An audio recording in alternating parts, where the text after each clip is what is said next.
Okay, this is a short video to show you how to pair your smartphone to the DockAll.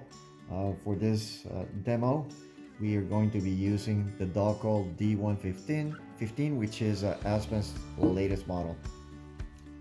First step is to turn the DockAll on. Power on. Bluetooth mode. And the DockAll is ready to go. All you have to do is go to settings and go to Bluetooth, and you will see the DockAll listed. Okay, so all you have to do is press DockAll.